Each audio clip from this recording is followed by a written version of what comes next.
ದಿನನಿತ್ಯದ ಬದುಕಿನ ಸಮಸ್ಯೆ ಸಂದೇಹಗಳಿಗೆ ಲೌಕಿಕ ಹಾಗೂ ಪಾರಮಾರ್ಥಿಕ ಸ್ತರಗಳಲ್ಲಿ ಉತ್ತರವನ್ನು ಕಂಡುಕೊಂಡು ಅರ್ಥಪೂರ್ಣ ಸಾರ್ಥಕ ಜೀವನ ನಡೆಸಲು ನಮಗೆ ಇರುವ ಒಂದು ದಾರಿದೀಪ ಡಿವಿಜಿಯವರ ಮಂಕುತಿಮ್ಮನ ಕಗ್ಗ. ಕನ್ನಡದ ಭಗವದ್ಗೀತೆ ಎಂದು ಪ್ರಸಿದ್ಧವಾದ ಈ ಜ್ಞಾನ ಭಂಡಾರದ ಅನಾವರಣವೇ ನಿತ್ಯದ ಬದುಕಿಗೆ ಕಗ್ಗದ ಬೆಳಕು. ತಪ್ಪದೇ ಕೇಳಿ, ಪ್ರತಿದಿನ ಬೆಳಗ್ಗೆ 7:15 ನಿಮ್ಮ ಜನಧ್ವನಿ ಬಾನುಲಿಯಲ್ಲಿ.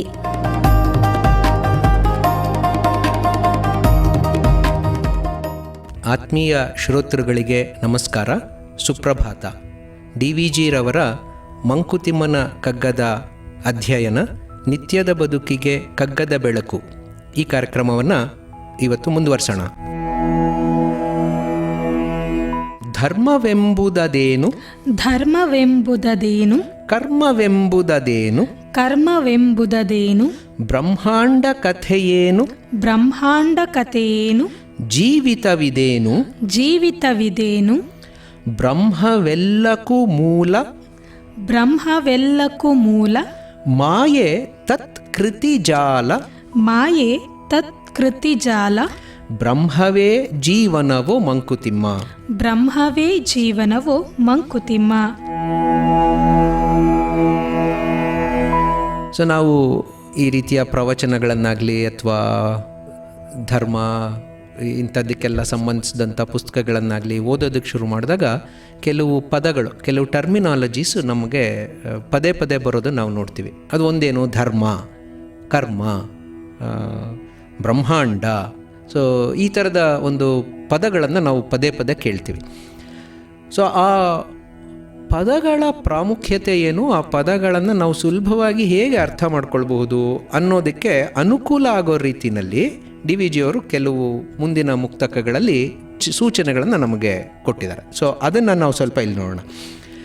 ಈಗ ಪ್ರಶ್ನೆ ಏನು, ಧರ್ಮ ಅಂದರೆ ಏನು, ಕರ್ಮ ಅಂದರೆ ಏನು, ಈ ಬ್ರಹ್ಮಾಂಡದ ಕಥೆ ಏನು? ಸೊ ಈ ಥರದನ್ನೆಲ್ಲ ನಾವು ಎಷ್ಟೋ ಸತಿ ನಮಗೂ ಕೂಡ ಅನಿಸಿರುತ್ತೆ. ನಾವು ಧರ್ಮದ ಬಗ್ಗೆ ಕೇಳಿದ್ದೀವಿ. ನಾವು ಅಂದ್ಕೊಳ್ಳೋವಂಥದ್ದು ಏನು, ಧರ್ಮ ಅಂತಂದರೆ ಇವಾಗಿನ ವಿಶೇಷ ಸನ್ನಿವೇಶದಲ್ಲಿ ಬಹಳ ಮುಖ್ಯವಾಗಿ ಎಲ್ಲರೂ ಅರ್ಥ ಮಾಡ್ಕೊಳ್ಬೇಕಾಗಿರೋದೇನೆಂದರೆ, ನಮ್ಮಲ್ಲಿ ತುಂಬ ಆಳವಾಗಿ ಬೇರೂರಿರೋಂಥ ಕೆಲವು ತಪ್ಪು ಕಲ್ಪನೆಗಳು, ತಪ್ಪು ಅರ್ಥಗಳಿವೆ.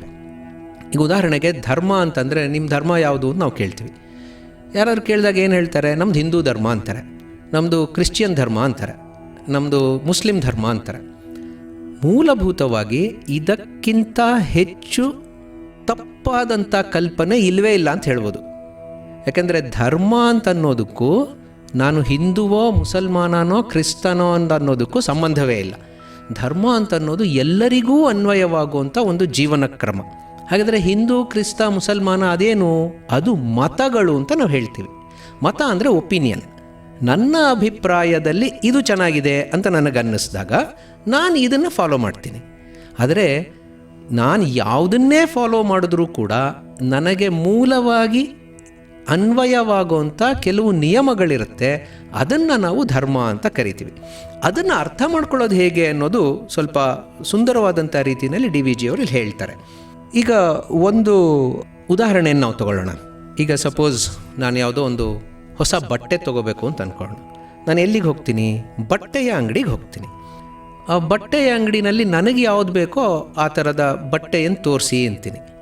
ಉದಾಹರಣೆಗೆ ನಾನು ಶರ್ಟ್ ತೊಗೋಬೇಕು ಅಂತಂದರೆ ಶರ್ಟ್ ತೋರಿಸಿ ಅಂತೀನಿ. ಆ ಶರ್ಟಲ್ಲಿ ಹಾಫ್ ಸ್ಲೀವಾ ಫುಲ್ ಸ್ಲೀವಾ ಅಂತ ಕೇಳ್ತಾರೆ, ನಾನು ಅದನ್ನು ಹೇಳ್ತೀನಿ.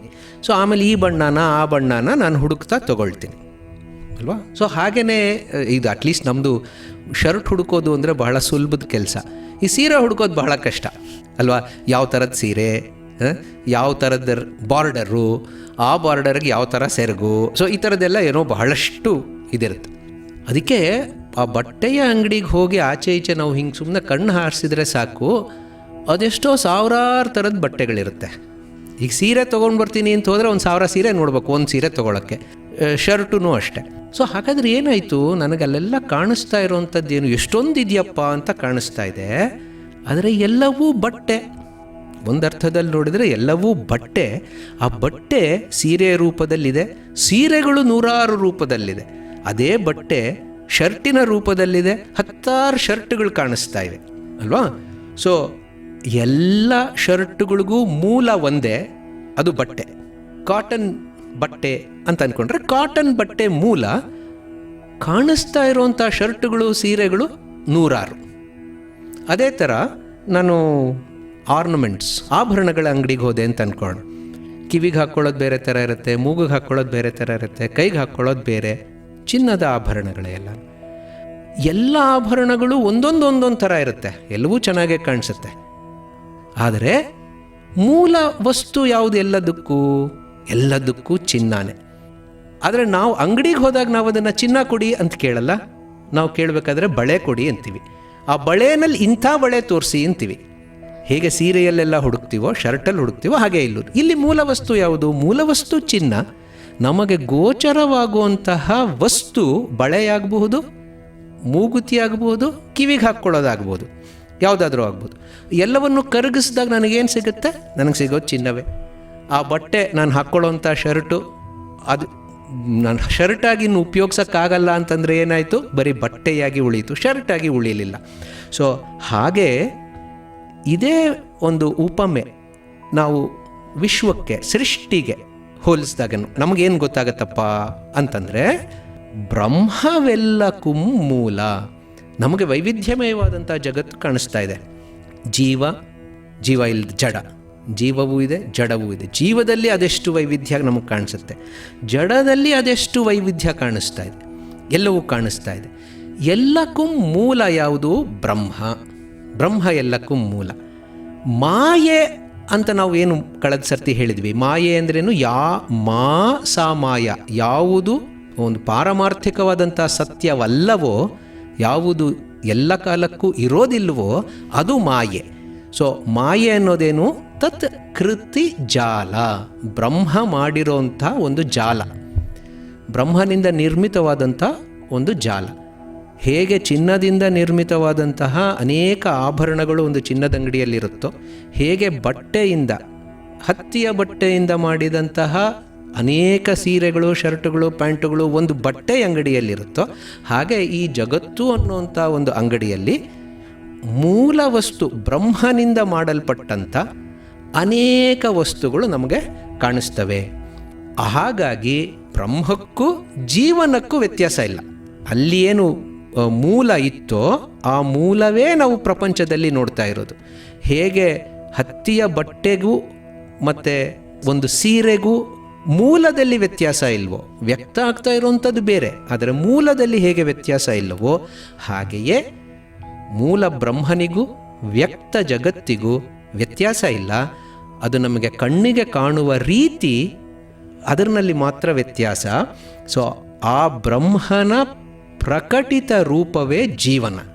ಸೊ ಹಾಗಾಗಿ ಈ ಅನೇಕ ವಿವರಣೆಗಳು ನಮಗೆ ಸಿಗ್ತವೆ. ಇದಕ್ಕೆಲ್ಲನೂ ಮೂಲವಾಗಿ ನಾವು ಅರ್ಥ ಮಾಡ್ಕೊಳ್ಬೇಕಾಗಿರೋದು, ಬ್ರಹ್ಮ ಅನ್ನೋಂಥ ಒಂದು ವಸ್ತು ಇದೆ, ಅದು ಮೂಲ ವಸ್ತು, ಅದು ಅನೇಕವಾಗಿ ಪ್ರಕಟವಾಗ್ತಾ ಇದೆ. ಇದನ್ನೇ ನಾವು ಉಪನಿಷತ್ ವಾಕ್ಯವಾಗಿ ಹಿಂದಿನ ಮುಕ್ತಕ ಒಂದರಲ್ಲೂ ನೋಡಿದ್ವಿ.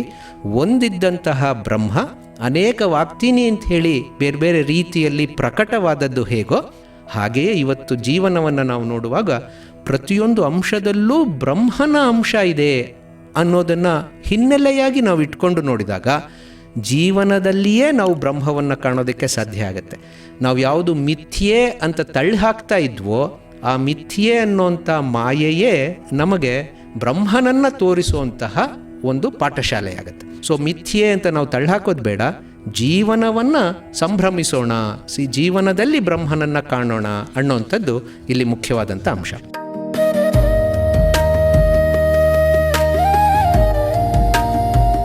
ದಿನನಿತ್ಯದ ಬದುಕಿನ ಸಮಸ್ಯೆ ಸಂದೇಹಗಳಿಗೆ ಲೌಕಿಕ ಹಾಗೂ ಪಾರಮಾರ್ಥಿಕ ಸ್ತರಗಳಲ್ಲಿ ಉತ್ತರವನ್ನು ಕಂಡುಕೊಂಡು ಅರ್ಥಪೂರ್ಣ ಸಾರ್ಥಕ ಜೀವನ ನಡೆಸಲು ನಮಗೆ ಇರುವ ಒಂದು ದಾರಿದೀಪ ಡಿವಿಜಿಯವರ ಮಂಕುತಿಮ್ಮನ ಕಗ್ಗ. ಕನ್ನಡದ ಭಗವದ್ಗೀತೆ ಎಂದು ಪ್ರಸಿದ್ಧವಾದ ಈ ಜ್ಞಾನ ಭಂಡಾರದ ಅನಾವರಣವೇ ನಿತ್ಯದ ಬದುಕಿಗೆ ಕಗ್ಗದ ಬೆಳಕು. ತಪ್ಪದೇ ಕೇಳಿ, ಪ್ರತಿದಿನ ಬೆಳಗ್ಗೆ 7:15 ನಿಮ್ಮ ಜನಧ್ವನಿ ಬಾನುಲಿಯಲ್ಲಿ.